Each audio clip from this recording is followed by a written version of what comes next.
Today's video we are going to be reviewing for you the Piaggio second generation tuktuk.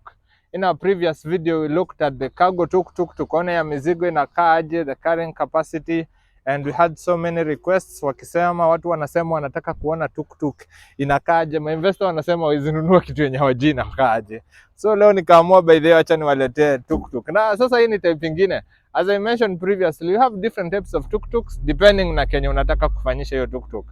Kama unataka kununua tuktuk ya kubeba mizigo, of course I always recommend the cargo tuktuk. If you are a big company out there and you're looking for tuktuks to outsource in the retail industry, Quickmart wanatumia the same method, Carrefour. So the tuktuk is gaining a lot of adoption. And if you want to jump into this market, then this is the right place for you. Make sure you hit the subscribe button. Follow us on our respective platforms on Charlie Tuktuk Network on TikTok, Facebook, Instagram, and Twitter. Though Twitter bado hatuyuko. Kama mnataka tuingie Twitter, you can always comment on the section below so that we can be able to see how we'll go about that. So this is the Piaggio Tuktuk. It's very versatile. Why do I say that? Because inaweza fanya vitu mingi sana. First of all, the cockpit as usual. I always say cockpit ni ya mtu mmoja peke yake, inafaa kuwa na mtu mmoja, dereva peke yake ndiye anafaa kukalia hapa. And the tuktuk is always very simple, ni clutch. It's more of a manual car. Isipokuwa gari iko na gear 4. Actually iko na gear 5, zingine ziko na gear 6, but tuktuk iko na gear 4. There are those zenye ziko na gear 5, the likes of Bajaj. But with the Piaggio, it's always simple. Because this is actually one of the first tuktuks zenye zilikuja kutolewa. And so with this tuktuk unaweza fanya nayo vitu mingi sana. Unaweza beba nayo watu, unaweza beba nayo mizigo, unaweza ikomboi peleka familia. Kama saizi kuna watu wenye wako karibu kuchukua kaka tuktuk wakapeleka kama familia. So there are so many things you can do with the tuktuk. So it always depends on the kind of business model you want to venture into. It always depends with the type of service you want to offer. And I mentioned in our previous video, before you invest in the tuktuk economy, you need to go and do your research. Sababu unaweza pata hii tuktuk hapa tuko Githurai, and Githurai is infamous for this tuktuk sababu first of all ni kubwa, inabeba watu wengi, inaweza beba mizigo, so it's multi-purpose. But ukienda mahali kwingine kama Thika, Murang'a, utapata majority of the tuktuks ni TVS, ni ndogo, yani it's more of used as a taxi. So depending with where you are, you need to make sure you make the right choices, and you can only do that by staying to this channel up to the end of this video. So as I mentioned, engine capacity kama kawaida 350cc, and it is a one piston engine, so usiseme mafuta ati inakunywa sana. Consumption ni tu ile ya kawaida. 1 liter itakupeleka around 16 to 20 kilometers depending with the carrying capacity yenye uko nayo. Meanwhile miguu, well, sio kubwa, usikuwe na pressure ati zitakupeleka mbio kama gari. I told you that it is way easier to service a tuktuk than it is to service a car. It is way easier to maintain a tuktuk than it is to maintain a car. And as you can see, hii tuktuk ni chuma, ni mabati. So the only thing yenye tu utahitaji hapa ni kupiga rangi peke yake na una maintain. The lifespan, you're wondering, the lifespan of a tuktuk, give or take 8 years ukiweka vizuri, 10 years pia inaweza kufikisha depending na vile unaipea service. Put the cargo space. Well, tuktuk cargo iko na kubwa sana, space ni mingi sana, and it's very simple to access the boot, unlike a car where you have to go through a lot of issues. So this is the cargo space basically. Hapo ukiangalia, so you can always extend the boot space by unainamisha hiyo kiti. Sasa ukiinamisha hiyo kiti namna hiyo, nafasi inakuwa mingi kiasi. And the other thing that we mentioned, tuktuk ni nyepesi sana, so hii si kitu ati inaweza kwama mahali ufikiria ati umeenda umejaza mizigo itakwama. And I've seen a tuktuk do a lot of things. Tuktuk kama hii tumeona ikihamisha 1 bedroom bed sitter, imepeleka mizigo za watu. Mama wa soko wanapenda sana tuktuk. Juu hapa kuna tosheanga karibu minimum box kama 6 hivi za nyanya. So Hii ni kitu inaweza kupatia service vizuri sana. So ukifikiria every time you're thinking about a means of transport,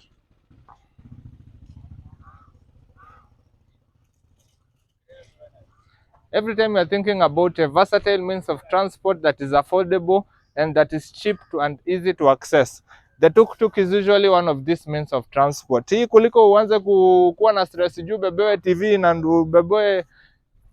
na nduthi ama ubebewe na baiskeli alafu uende huko uanze kwenda hasara. You don't need all of that. You need a tuktuk because it is comfortable and more so it is easy to access. So na ukirudisha hivyo sasa, na ndio maana nimesema it is a versatile mode of transport because you can use it for very many different things.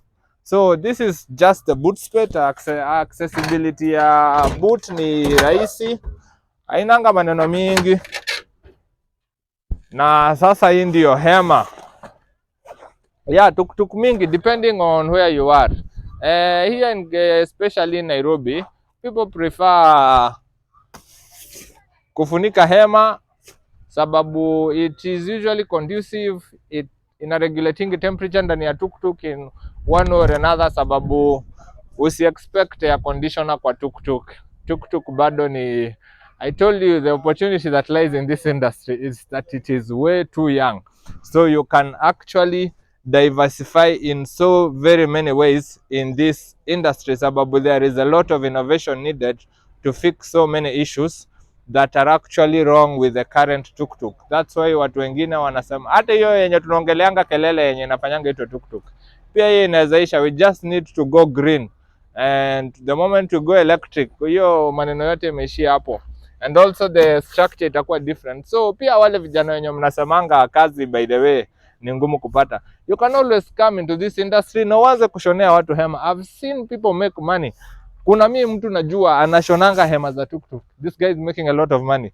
So kama pia wewe uko huko na unatafuta umeona uwezani na umechanic, umeona maybe kununua tuktuk ni expensive, though the cost of entry ya tuktuk kama hii, najua mnaniuliza ni ya pesa ngapi, mnajiuliza ni ya pesa ngapi.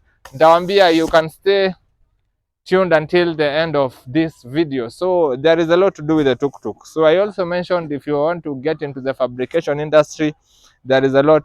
Tuktuk ikujangi na bumper, lakini tunawekanga hii grill for the sake of protection. Last but not least, tuktuk ni watu wangapi wanda? Depending on where you are, I mentioned this. Kuna watu wana prefer tuktuk ikiwa na milango, kama for example in Nairobi we prefer them with milango sababu without doors here in Nairobi it is very tricky.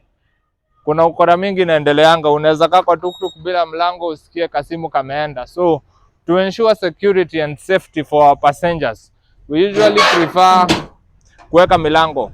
Pia sababu at Charlie Tuktuk we usually transport kids with the tuktuk, so we always believe that gari bila milango sio safe, let's be honest, especially when you're maneuvering around.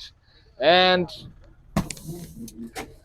well, tuktuk ni ya watu watatu, as I mentioned, very comfortable, seat belts are always available, though kuna zenye nimenotice wateja wengi hawapendangi kuvaa seat belts kwa tuktuk, sijui shida inakuanga ni gani exactly.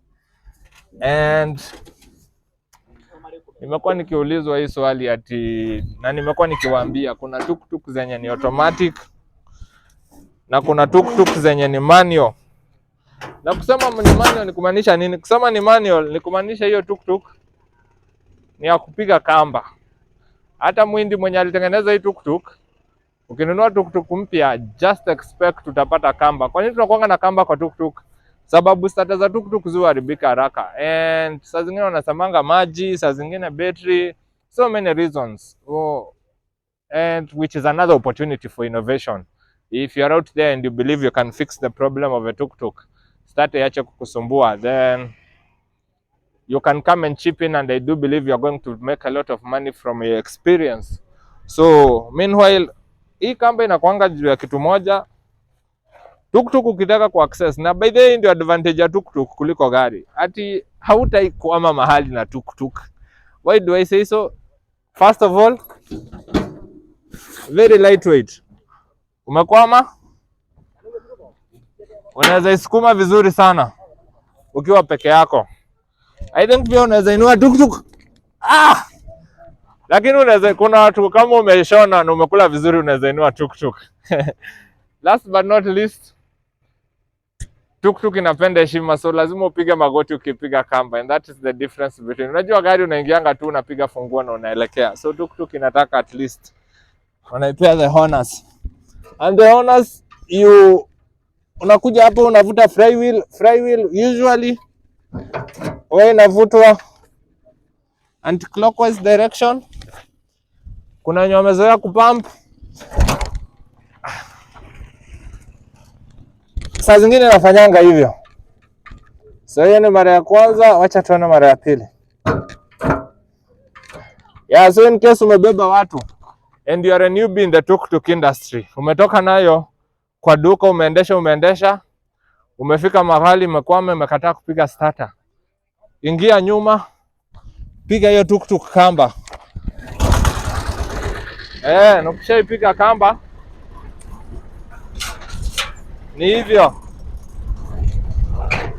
unaingia hapo. I said it's manual. Na sasa unaweka number 1 na tunaenda, na hivyo ndivyo inaendanga.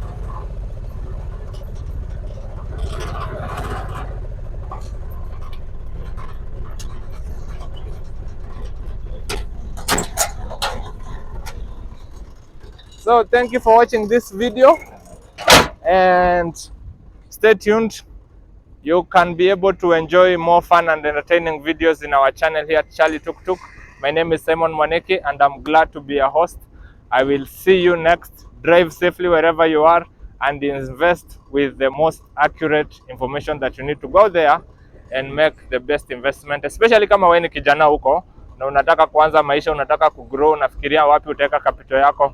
This is the economy that you need to be in right now. Thank you for watching this video.